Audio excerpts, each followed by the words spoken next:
벼라가 들려주는 마지막 손님.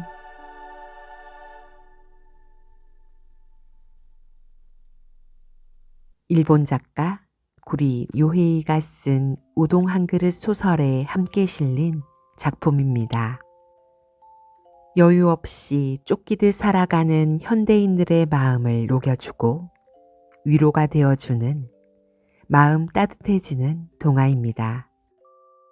인간이 인간으로부터 받은 진실된 마음이 얼마나 소중하고 아름다운지를 깨달을 수 있는 감동적인 마지막 손님 이야기 함께 들어보도록 해요. 구독과 좋아요는 영상을 만드는데 큰 힘이 됩니다.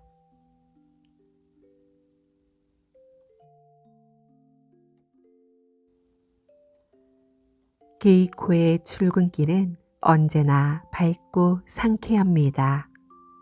그녀가 사는 집은 오래되어 무척 낡았지만 조금도 우중충해 보이지 않습니다. 게이코의 명랑한 목소리와 밝은 표정, 수수하면서도 청순한 옷차림 때문입니다. 다녀오겠습니다. 집을 나서서 큰 길까지 가는 동안 게이코는 아는 얼굴을 만날 때마다 상냥하게 인사를 건넵니다. 안녕하세요. 게이코 출근하는구나. 잘 다녀오렴. 한겨울의 차가운 바람이 낡은 옷 속으로 파고들었지만 그녀는 추위에 아랑곳하지 않고 힘차게 걸어갑니다. 게이코는 시내 중심가에 있는 춘추암이라는 과자점에서 올해로 4년째 종업원으로 일하고 있습니다.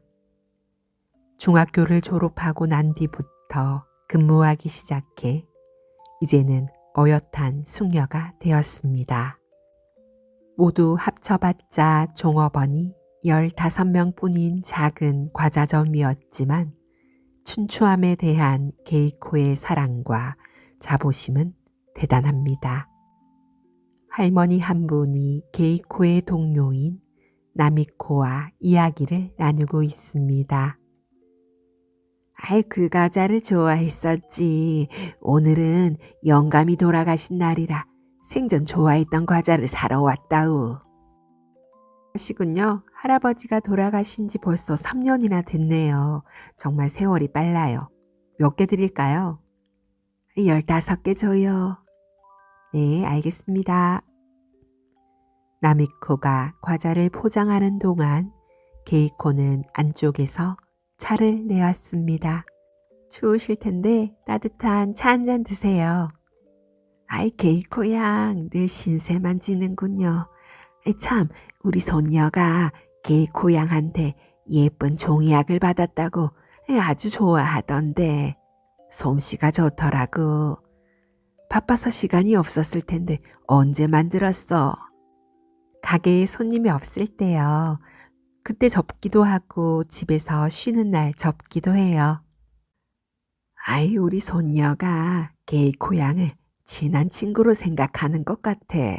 이제 겨우 초등학생인데 말이야. 친구가 된다면 제가 더 기쁘지요. 나미코가 잘 포장된 과자를 할머니께 건네며 말했습니다. 오래 기다리게 해서 죄송합니다. 주문하신 15개예요. 고마워요. 젊은 아가씨들이 마음 쓰는 게 따뜻해서 기분이 좋네. 얼마지? 추운 날씨 때문인지 가게 앞은 한산했습니다. 추위에도 아랑곳하지 않고 3명의 아가씨들은 나란히 서서 한참 동안 할머니께 인사를 전했습니다. 바쁜 하루를 보냈고 마지막 손님이 어둠 속으로 사라질 때까지 최선을 다한 게이코는 가게 청소를 하고 남은 과자를 정리한 뒤 내일의 준비를 했습니다. 오늘도 여러 가지 일이 있었지만 손님들이 많이 와주셨으므로 고마운 하루라고 생각했습니다. 유니폼을 벗고 사복으로 갈아입고 나오니 불이 꺼진 가게 주위는 더욱 차갑고 조용했습니다. 수수한 차림에 털실로 짠 커다란 쇼를 머리부터 완전히 뒤집어 쓴 게이코는 어둠 속으로 발길을 옮겼습니다. 게이코가 큰 길로 막 접어드는 순간 지붕 위까지 눈이 쌓인 자동차가 게이코의 옆을 스쳐 지나갔습니다. 혹시나 하는 마음에 뒤로 돌아보니 차가 춘추암으로 향하고 있었습니다. 저 차 혹시 과자를 사러 온 건 아닐까? 하는 생각에 게이코는 방향을 틀었습니다. 자기도 모르는 사이에 이미 가게를 향해 뛰어가고 있었지요. 예상대로 그 차는 춘추암 앞에 멈추어 섰답니다.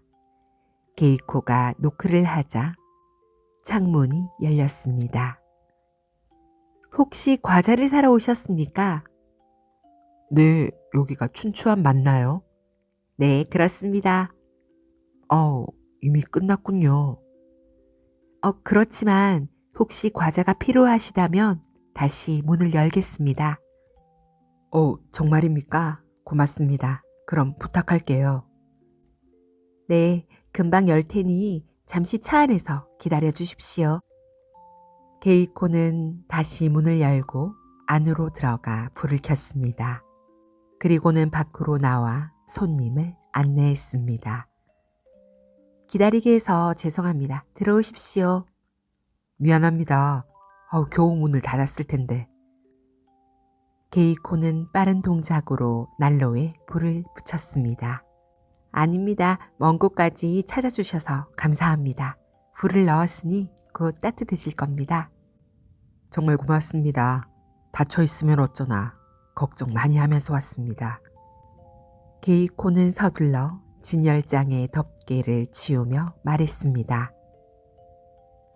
아닙니다. 이렇게라도 때를 맞춰 오셔서 다행입니다. 45살쯤 보이는 점잖은 신사의 이름은 시도로라고 했습니다. 실은 제 어머니가 암으로 오랫동안 누워 계시는데 연세가 연세인지라 아무래도 병세가 심상치 않습니다. 그런데 오늘 아침 의사에게 앞으로 하루 이틀이라도 만나고 싶은 사람이 있으면 만나게 하고 드시고 싶은 게 있으면 드시게 하라는 얘기를 들었습니다. 시도로 씨의 이야기를 듣는 게이코의 얼굴이 점점 변해갔습니다. 그래서 어머니께 드시고 싶은 게 있냐고 여쭈었더니 전에 춘추암의 과자를 먹었는데 매우 맛있었다고 하시며 그 과자를 한 번 더 먹고 싶다고 하시더군요. 과자 이름을 모르니 잊어버리셨다고 하셨고요. 그래서 곧 사올 터이니 기다리시란 말을 하고 그 길로 여기로 온 겁니다. 잠시 숨을 고른 시도로는 계속해서 말을 이었습니다. 그런데 공교롭게도 눈이 오는 바람에 차가 무척 밀리더군요. 초조한 마음으로 겨우 도착했는데 가게 문은 이미 닫혀 있었고 어머니가 건강한 분이라면 괜찮았겠지만 오늘 내일 알 수 없는 환자라서 오늘이 아니면 안 된다는 생각을 하니 견딜 수가 없었습니다. 괴롭기도 하고요. 그런데 이렇게 친절한 아가씨를 만나니 큰 은혜를 입었습니다. 이야기를 듣던 게이코의 얼굴이 감동으로 굳어져 갔습니다. 그러셨군요. 게이코의 얼굴에 감격스러운 표정이 드러났습니다. 이 세상에서 마지막으로 우리 가게의 과자를 먹고 싶다고 하는 손님에게 어떻게 보답을 하는 것이 좋을까? 게이코는 입장을 바꾸어 생각해 보았습니다. 우리 어머니도 병상이 계신다. 그런 어머니가 세상에서 마지막일지도 모른다는 말을 들었을 때 어디에 무엇이 먹고 싶다고 하셨다면 나 역시 무슨 일이 있어도 사러 달려가겠지. 그랬을 때 내가 달려간 가게에서 나에게 어떻게 해주면 기쁠까? 게이코는 이렇게 생각한 뒤 자신이 그렇게 함으로써 받아서 기쁜 것을 손님에게 해드리겠다고 결심했습니다. 알겠습니다. 그런 사정이라면 과자 고르는 것을 저에게 맡겨주시겠습니까? 네, 그러지요. 부탁할게요.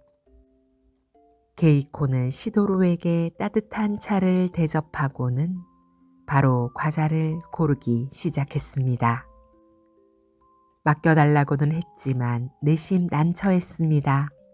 환자가 먹을 수 있어야 하니까 씹기 불편한 것과 떡처럼 목에 걸릴 위험이 있는 것을 제외하고 부드럽고 딱딱하지 않은 것들을 2개씩 담았습니다. 그러면서도 원했던 과자가 아니면 어쩌나 하는 걱정이 들었답니다. 그러면 시도로 씨 댁 주소를 알아두었다가 다시 갖다 드려야겠다는 생각까지 했답니다. 저 괜찮으시다면 주소와 전화번호를 남겨주시겠습니까? 네, 그러지요.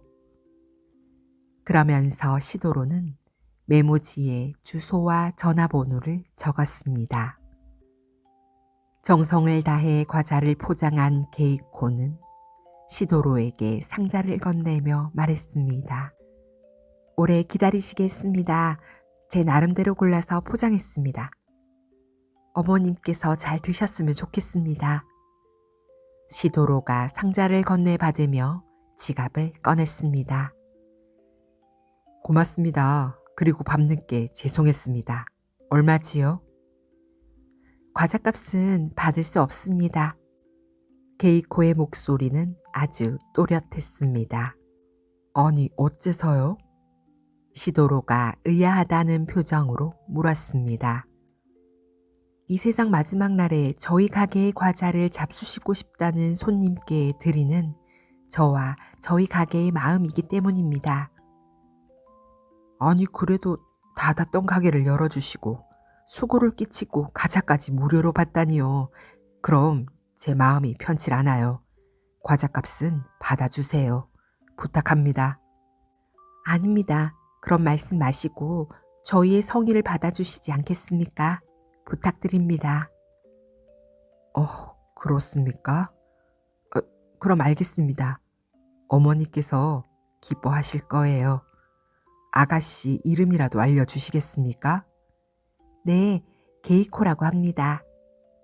게이코 양, 훌륭하군요. 실례합니다만 나이가 어떻게 되지요? 19입니다. 내 딸보다 겨우 1살 많은데 훨씬 똑똑하고 총명해 보이는군요. 훌륭해요. 그보다 어머니께서 기다리십니다. 한시라도 빨리 돌아가셔서 잡숫게 해드리셔야지요. 몇 번이나 감사하다는 말을 하는 시도로는 말만으로는 표현할 수 없는 감동을 느꼈습니다. 그렇군요. 고마워요, 게이코 양. 정말 고마워요. 밖에는 조금씩 눈이 내리기 시작했습니다. 차에 타려고 하는 시도로에게 게이코가 마지막 당부를 했답니다. 어두우니 안전운전 하십시오. 고맙습니다. 어머님 잘... 눈에 눈물이 맺힌 시도로 역시 게이코에게 마지막 인사를 건넸습니다. 고마워요, 게이코 양. 오늘 밤 일은 평생 잊지 못할 거예요. 차가 서서히 움직이기 시작했습니다. 백미러를 통해 바라보니 게이코는 몇 번이나 고개를 숙여 인사를 하고 있었답니다. 멀어져가는 시도로 씨의 차를 보며 게이코는 진심으로 할머니의 안녕을 빌었습니다. 편찮으신 어머니를 위해 멀리서 와주신 이런 어른은 얼마나 효성이 지극한 분인가 하고 새삼스럽게 감동했답니다. 게이코는 부디 그분이 무사히 집에 돌아가 어머니의 작은 소망에 응할 수 있기를 간절히 빌었습니다. 다시 가게로 돌아온 게이코는 난로를 끈 뒤 진열장에 다시 덮개를 씌우고 자신의 가방 속에서 돈이 들어있는 봉투를 꺼냈습니다. 코트 비용이라는 글씨가 쓰인 봉투였습니다. 그 속에서 2,300엔을 꺼내어 그날 매상에 추가한 게이코는 다시 불을 끄고 밖으로 나왔습니다. 혼자 밤길을 걷는 게이코의 걸음은 꽤 분주했지만 표정은 그 어느 때보다 밝았답니다. 집으로 돌아온 게이코는 가장 먼저 어머니가 누워있는 방으로 들어갔습니다. 어머니는 교통사고를 당해 벌써 몇 달째 누워 있었습니다. 어머니, 저 왔어요. 오늘은 기분 어떠세요? 아유, 게이코 왔구나. 많이 추웠지? 그런데 무슨 좋은 일이라도 있니? 그렇게 보여요? 넌 무슨 일이 있으면 얼굴에 나타나잖니. 글쎄요, 당연한 일을 했을 뿐인데 이렇게 기분이 좋다니 저도 모르겠어요. 금방 저녁상 준비할게요. 어머니는 이렇게 말하며 부엌으로 향하는 딸을 안쓰러운 눈으로 바라보았습니다. 게이코가 부엌으로 들어가니 여동생이 앞치마를 두르고 생선을 굽고 있었습니다. 늦어서 미안해. 아니야 언니, 할 줄 몰라서 생선만 구워놓았어. 게이코는 서둘러 앞치마를 두르고는 냄비에 물을 붓고 저녁 준비를 했습니다. 고생했어. 이젠 언니가 할 테니까 상을 좀 펴놔줘. 그때 초등학교 6학년인 남동생이 들어오더니 구워놓은 생선을 손가락으로 쿡쿡 찌르고 말했습니다. 어이, 또 고등어야. 가끔씩 레스토랑 가서 밥 먹었으면 좋겠다. 그 말에 여동생이 나무라듯 말합니다. 사내 대장부가 반찬 타령하면 못 써. 우리 집은 절약하지 않으면 안 돼. 알면서 왜 그래? 어이, 그럼 고등어만이라도 바꿀 수 없어? 반찬 타령 안 하게. 남동생은 여전히 볼멘 소리를 중얼거렸습니다. 네네 도련님, 반찬 타령 안 하게 해드리지요. 게이코의 말에 남매가 까르르 웃습니다. 게이코에게는 2명의 남동생과 3명의 여동생이 있었습니다. 장녀인 게이코가 동생들과 함께 달랄한 시간을 보낼 수 있는 것도 하루 중 이때뿐입니다. 저녁을 먹던 막내가 갑자기 묻습니다. 맛있다. 근데 아빠는 지금 어디서 뭘 하고 있을까? 그 말에 5째인 여동생이 말을 자릅니다. 아빠 얘긴 안 하기로 했잖아. 저희들끼리 툭닥거리는 것을 본 게이코는 마음이 아팠습니다. 막내는 이제 초등학교 4학년입니다. 어리다면 어리고 아직 응석을 부릴 나이이기도 합니다. 집을 나가버린 아버지에게는 벌써 몇 년째 소식이 없습니다. 동생들도 내색은 하지 않지만 이따금씩 아버지가 보고 싶기도 하고 다른 아이들이 부러웠지요. 게이코는 어머니의 밥을 준비해 방으로 들어갔습니다. 작은 쟁반에 담아 혼자 식사를 하는 어머니의 모습은 병석에 있는 사람답지 않게 매우 밝았습니다. 게이코는 무엇보다 그 점이 다행스럽다고 생각합니다. 어머니는 자신이 일을 할 수 없어 아직 어린 딸을 일터에 내보내는 것을 늘 괴로워했습니다. 그러면서 자식의 마음을 생각하며 언제나 밝은 표정을 잃지 않았습니다. 게이코도 어머니의 그런 마음을 잘 알고 있었답니다. 하루 일과를 마친 뒤 스탠드를 밝히고 책상 앞에 앉은 게이코는 일기장에 한 편의 시를 썼답니다. 한 사람의 손님을 기쁘게 해주기 위해 최선을 다하고 한 사람의 손님의 생활을 위해 나의 이익을 버린다. 인간으로서의 아름다움을 우리 상인들의 모습으로 간직하고 싶다. 시계가 10시를 알립니다. 그 소리에 고개를 든 게이코는 고개를 돌려 어머니를 바라봅니다. 희미한 스탠드 불빛 아래로 나란히 누워 잠든 어머니와 여동생의 모습이 보입니다. 맨 끝 방문 가까이 비어있는 곳이 게이코의 자리입니다. 불을 끄고 자리에 누웠으나 잠이 오지 않았답니다. 벌써 10시. 그 손님은 지금쯤 나고야에 도착했을까? 불현듯 그 손님이 떠오르고 꼬리에 꼬리를 물고 온갖 생각이 이어집니다. 과자를 보고 기뻐하는 노인의 얼굴이 갑자기 일그러지며 이런 과자가 아니라고 고개를 젓습니다.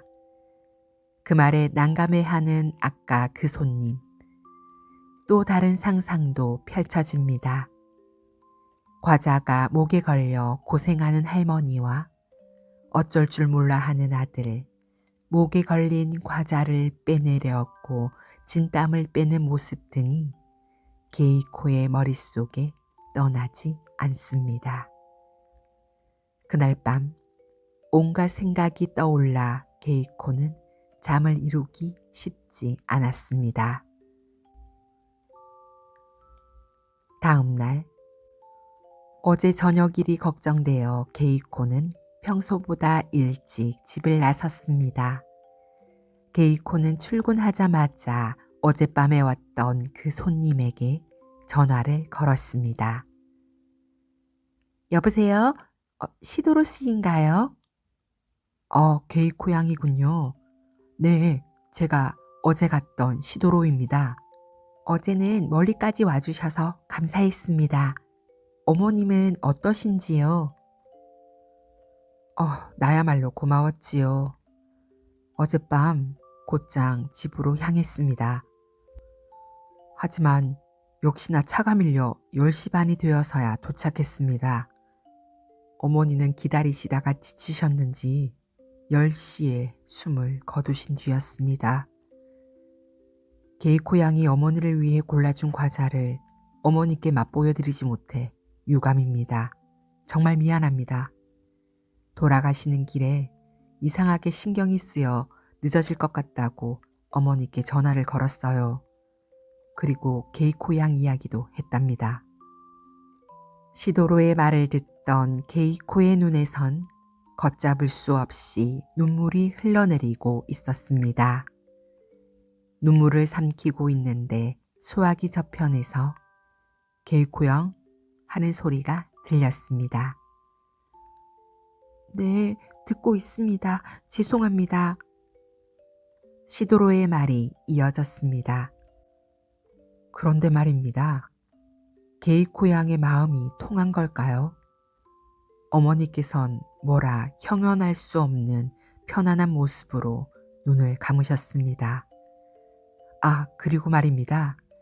숨을 거두기 전에 그 가게 참 좋은 가게로군 하는 말씀을 하셨답니다. 그래서 다행이라고 생각해요. 고마워요. 진심으로.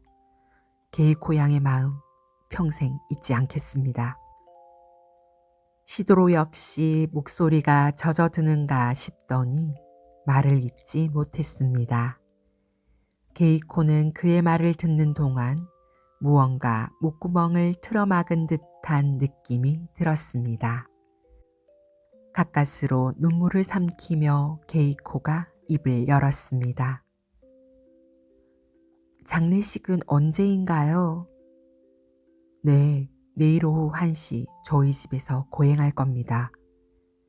소화기를 내려놓고 게이코는 화장실로 달려갔습니다. 눈물이 걷잡을 수 없이 흘러내려 세상이 뿌옇게 보였답니다. 세상을 떠나며 마지막으로 드시고 싶은 것도 드시지 못하고 소박한 소망을 이루지 못한 채 눈을 감으신 분을 생각하니 너무도 가엾고 불쌍했습니다.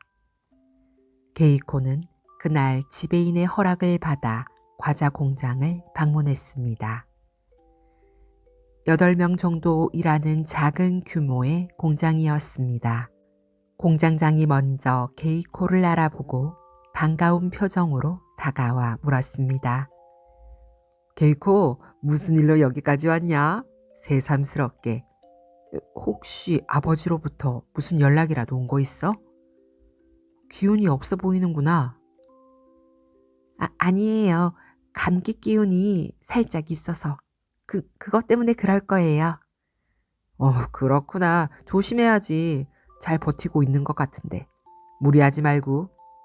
네. 중년의 공장장은 지난 일을 회상하듯 말했습니다. 참, 세월 빨라.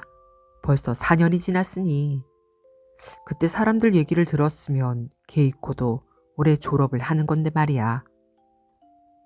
공장장님, 그 얘기는 하지 말아주세요. 게이코는 황급히 공장장의 말을 막았습니다. 실은 4년 전 공장장이 나서서 게이코를 고등학교에 보내자며 후원회를 만들었습니다. 모두들 기꺼이 후원인이 되어주겠노라고 했지만 게이코는 이를 통해 나를 키우겠다며 호의를 정중히 거절했습니다. 가난한 살림, 5이나 되는 동생들, 그리고 생활력 없고 무능한 아버지를 대신해 자신이 짐을 짊어지어야겠다고 생각했던 것이지요. 그때 주변 사람들은 누군가에게 의지하면 집안이 지탱되지 않아요. 라는 15살짜리 소녀의 말에 눈시울을 붉혔습니다. 저는 이렇게 고마운 분들과 함께 일할 수 있는 것만으로도 행복해요. 지금도 감사하고요. 아유, 새삼스럽게 그런 말 하지 않아도 된단다. 네, 알겠어요. 참, 장례식 과자를 만들어 주셨으면 해서 왔어요. 장례식? 집안에 누가 불행한 일을 당하기라도 한 거니? 아니요, 손님이. 어디 사는 분인데? 나고야예요. 어휴, 저런 멀리 사는구나. 특별 주문인 거니? 네, 오늘 저녁까지 가능할까요? 좋아, 만들어주마. 완성되면 전화하마. 예상 비용은? 5,000엔 정도요. 알았다. 가게로 돌아온 게이코는 지배인에게 다가가 조심스럽게 물었습니다. 지배인님, 저 내일 유급휴가 받을 수 있을까요?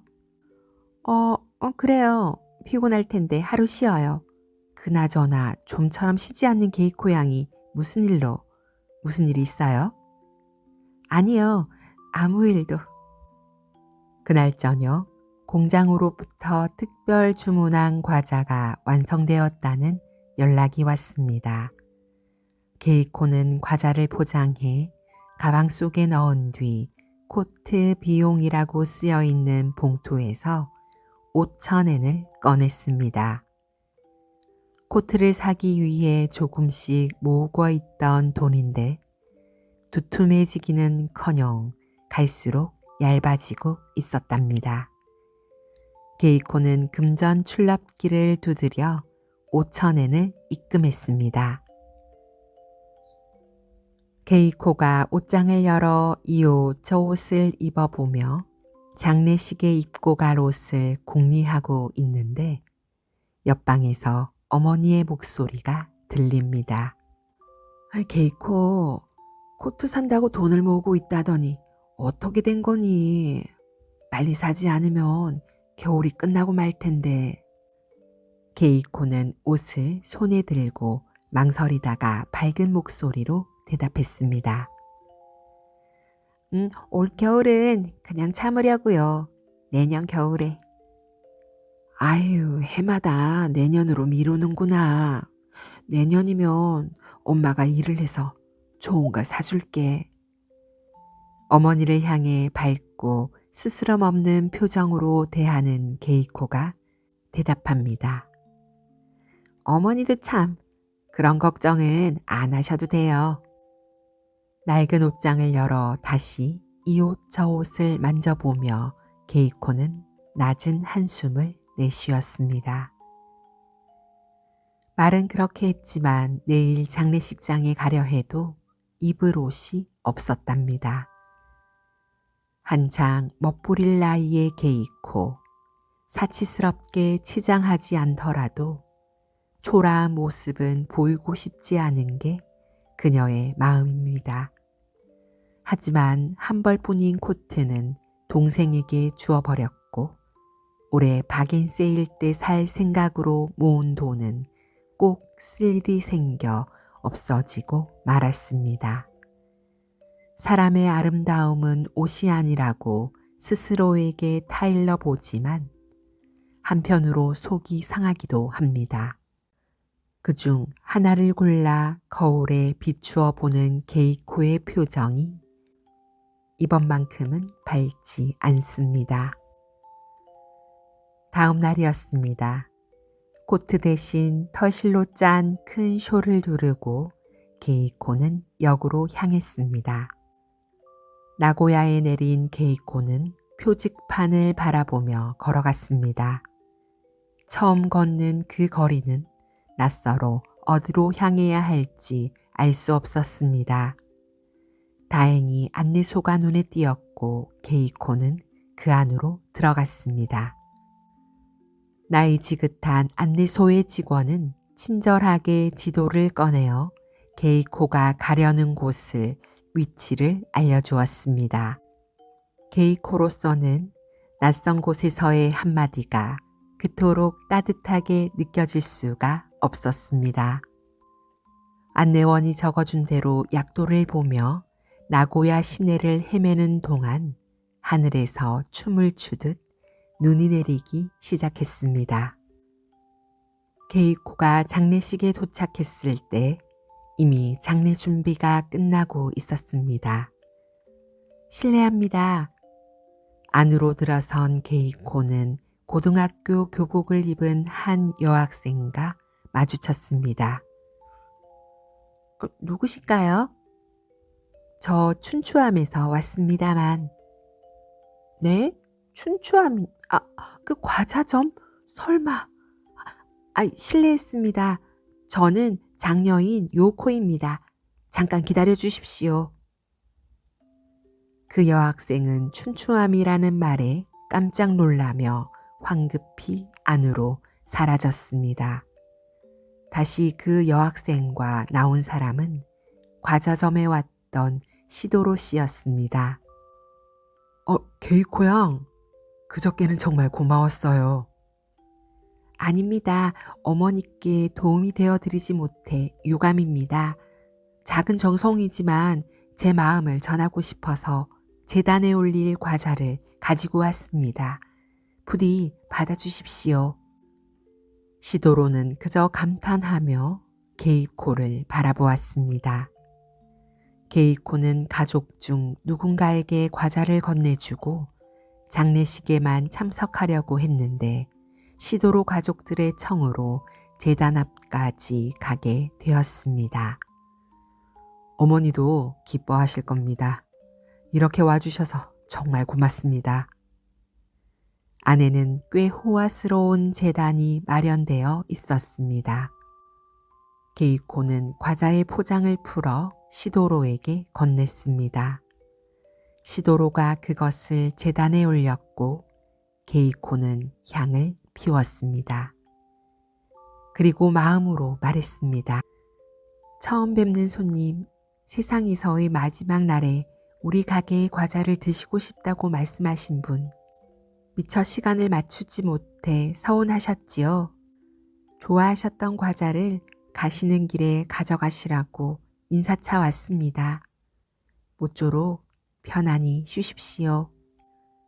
그 모습을 바라보던 시도로의 가족들은 게이코의 착한 마음에 차오르는 감동을 눌러야만 했습니다. 귀한 시간을 내어 주어 왔으니까 장례식을 마친 뒤에 식사를 함께 하자고 청했습니다. 게이코는 자신이 마음에서 진심으로 우러난 행동에 이토록 크게 기뻐해 주시니 쑥스럽기만 했습니다. 그리고는 한편 입고 있던 옷이 어쩐지 오늘 이 자리에 어울리지 않는 것만 같아 부끄러웠습니다. 무엇보다도 복잡한 그 자리에 오래 있어서는 안 되겠다는 생각이 들어 애써 사양을 하고 장례식장을 빠져나왔습니다. 시도로의 가족들이 고마운 사람에게 차 한 잔 대접하지 못하고 보냈다는 걸 알아채고 뒤따라 나왔을 때는 이미 게이코는 사라지고 난 뒤였습니다. 눈발이 점점 커져 장례식이 거행될 무렵에는 몇치 앞도 분간할 수 없을 정도로 펄펄 내렸습니다. 게이코는 우산을 쓴 참배객들의 맨 뒤에 서서 장례식이 거행되는 모습을 지켜보았습니다. 게이코의 머리와 어깨로 눈이 수북이 쌓였습니다. 장례식 선두차 안에 있는 시도로의 눈에선 눈물이 쉴 새 없이 흘러내렸습니다. 어머니가 돌아가셨을 때 그는 어머니가 큰 고통에서 벗어나 좋은 곳으로 가셨다고 생각해 애써 눈물을 참았습니다. 그런데 19 소녀 게이코가 우산을 쓰지 않은 채 눈을 맞으며 기도를 하고 있는 모습을 본 그 순간 그 진실한 아름다움에 감동해 주체할 수 없는 눈물이 쏟아져 나온 것입니다. 그것은 인간이 인간에게 받은 뭐라 말할 수 없는 기쁜 충격이었습니다. 시도로는 지금 인류 기업의 판매 과장 자리를 맡아 많은 부하를 거느리고 적잖은 실적을 올려 만족과 자부심을 느끼고 있었지만 인에게서 이런 감동을 받으리라고는 미처 예상하지 못했습니다. 며칠 뒤 춘추암에는 게이코의 이야기가 실린 신문이 배달되었습니다. 시도로가 자신이 다니는 회사에서 나온 신문을 보내온 것입니다. 인간이 인간으로부터 따뜻함을 받는다는 것이 이토록 감동적이라는 것을 처음 알게 되었다며 게이코를 훌륭히 키워온 분들께 감사하다는 내용의 기사였습니다. 비로소 게이코의 선행이 알려지게 되었고 춘추암의 사장은 부하로부터 상인의 길은 인간의 길이라는 가르침을 배웠다며 무척 행복해 했답니다. 춘추암에는 격려와 칭찬의 전화가 끊이지 않았습니다. 싸늘하지만 맑게 갠 거리, 코트조차 입지 않았지만 추위를 잊은 듯 걸어가는 게이코의 표정은 밝기만 했답니다.